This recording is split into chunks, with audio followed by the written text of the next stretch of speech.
Goeiedag geliefde disipel van Jesus en baie welkom by nog 'n episode van In Jesus Bybelstudie. Ons gesels bietjie oor die tema God is goed en hy wil vir jou goed wees. En hierdie is episode 5 van hierdie reeks. Ons het gister gekyk na skande, een van die grootste redes hoekom mense sukkel om te glo dat God vir hulle sal goed wees, want hulle dink daar's iets fout met hulle, dat niemand gaan kom om hulle te help nie, so hulle moet hulle self help. Maar ons het baie duidelik gesien uit Hebreërs 12 vers 2, dat ons Here Jesus het ook ons skande, ons shame op die kruis op hom geneem, sodat ons nooit weer hoef te voel dat daar iets verkeerd is, of dat daar fout is met ons nie. Ons is nou seuns en dogters van God. Ons is die bruid van Christus. Wat ook al God van Jesus sê, sê hy van jou, want ek en jy is wedergebore uit dieselfde saad, en ons is in Jesus, en Jesus is in ons. Ek dink nog 'n baie groot rede hoekom Christene vandag sukkel om te glo dat God vir hulle sal goed wees, is omdat hulle nie God se karakter ken nie. En meer spesifiek, hulle het nog nooit geleer om op grond van wat die woord sê, te kan onderskei wat is van God en wat is van die vyand nie.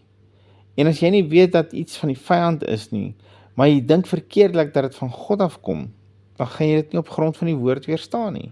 Maar jy gaan dit aanvaar en dan onnodig met dit saamleef, omdat jy dink dit is van God af.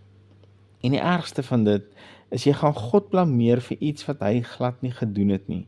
Jy gaan dit aan sy karakter toeskryf, 'n karakter wat nooit syne was om mee te begin nie. Kom ek gee 'n eenvoudige en alledaagse voorbeeld wat ons elkeen van tyd tot tyd raak, en dit is siekte. As jy dink siekte is van God, dan gaan jy dit nie weerstaan en beveg nie, want jy wil God nie weerstaan nie. Maar hier is ook nou 'n paradoks, want ons dink siekte is van God af, maar dan gaan ons dokter toe, so die dokter ons kan gesond maak. So eintlik is hy mos dan nou teen die wil van God, is dit jou redenasie was in die eerste plek.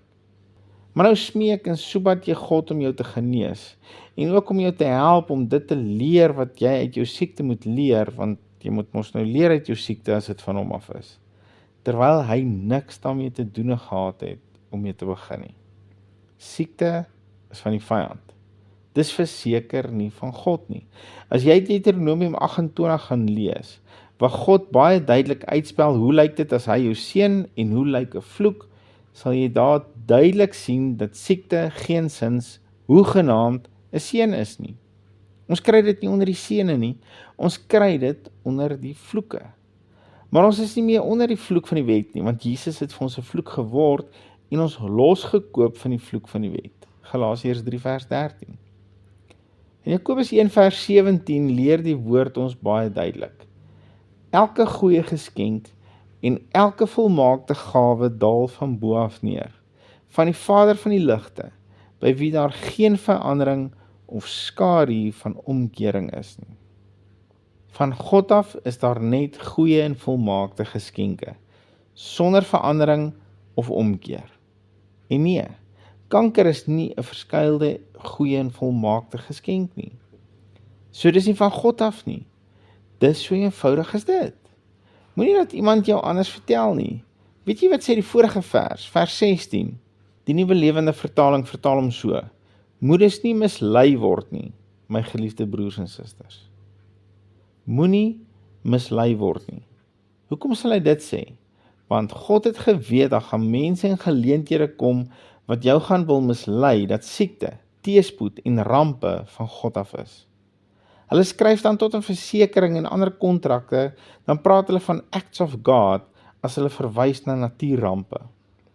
Asof God daarvoor verantwoordelik is. Moenie mislei word nie. 'n Haalstorm wat jou oes plat slaan is nie 'n act of God nie. Moenie mislei word nie. Van God af kom net goeie en volmaakte geskenke. As dit nie 'n goeie en volmaakte geskenk is nie, is dit nie van God af nie, en moenie dat iemand jou mislei hieroor nie. Ons God is 'n goeie God, en hy kan nie verander nie, daar's geen skadu van omkeer in hom nie.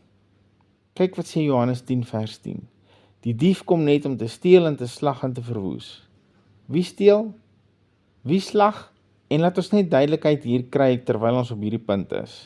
Ek het al baie gejag en baie bokke geslag in my lewe, en om te kan slag, moet jy eers doodmaak.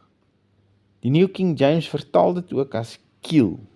The thief came to steal and to kill. So wie maak dood? Wie verwoes? Die dief. Dis wat Jesus self gesê het. Dis nie ek wat so sê nie, dis Jesus. As iets in jou lewe na diefstal, dood of verwoesting lyk, lê dit voor die regte een se deur. Die dief. Hy is verantwoordelik daarvoor. Waarvoor is Jesus verantwoordelik? Ek lees vir die res van hierdie vers. Jesus sê self, ek het gekom dat hulle lewe en oorvloed kan hê. Is kanker lewe? Is 'n miskraam lewe? Nee. So dan is dit nie van Jesus af nie. Is jou kar wat breek wanneer jou bankrekening reeds in die rooi is, klink dit na lewe of na oorvloed? Klink dit na 'n goeie en perfekte geskenk? Nee. Dit klink vir my na steel en verwoes. So dan weet jy mos nou voor wie se deur om die blame te gooi. Beslis nie voor God se nie. Jou God is 'n goeie God, wat goeie en perfekte geskenke gee, wat lewe en oorvloed gee. So wat moet ons doen wanneer ons hierdie werke van die dief herken? Ek so bly jy vra, want die woord van God het 'n antwoord en uitkoms vir alles. Jakobus 4 vers 7 sê, onderwerp julle dan aan God, weerstaan die duiwel, en hy sal van julle wegvlug. Onderwerp jou aan God. Onderwerp jou aan sy gesag oor jou lewe, sy liefde en sy goedheid teenoor jou, dat hy jou bron is, dat daar genesing is deur sy wonde, dat hy regverdig sal oordeel, dat hy jou beskermer is, dat hy jou nooit sal los nie, en dat elke belofte in sy woord vir jou is. En dan weerstaan jy die duiwel. Jy het autoriteit oor hom, want jy is in Christus. Jy het verseker nie nodig om terug te staan en toe te laat dat hy by jou steel of doodmaak of verwoes nie. Hier's 'n belofte waarop jy God kan aanspreeklik hou en hy is 'n waarmaker van sy woord. Elke belofte in sy woord is ja en amen in Jesus. As jy onderworpe is aan God en jy weerstaan die dief, dan sal hy ster tussen die bene van jou af wegvlug. Jy is 'n seun van God en die bruid van Christus. Die vyand het nie vatplek op jou nie. Hy het nie autoriteit in jou lewe nie. Wees net nie mislei nie. Weet hoe lyk God se geskenke en weet hoe lyk die vyand se werke. Here, baie dankie vir u woord. Dankie vir u woord wat dit vir ons kom duidelik maak wie u is. Wat is u karakter? Wat is die geskenke wat ons van u af kan ontvang en wat ons van u af kan verwag? Wat het u gekom, Here Jesus, om vir ons te kom gee? Lewe en oorvloed. En Here, wanneer ons erken die werke van die vyand in ons lewe, help ons, herinner ons en help ons om in ons autoriteit te staan, om hom te kan weerstaan op grond van u woord. En u woord sê hy sal van ons af wegvlug. Dankie Here vir u woord wat vas staan steeds vandag en dat daar steeds vandag lewe en krag in u woord is en ons kan vandag nog u woord toepas in ons lewens. In Jesus naam. Amen. Geliefde disipel van Jesus, ons het onlangs ons podcast oorgeskuif na Spotify. So jy is welkom om ons boodskappe ook daarop te volg. En jy kan ook van ons vorige boodskappe daar gaan kry as jy dalk weer daarna wil luister. Onthou, hou jou oog op Jesus en jou neus in sy woord. Shalom.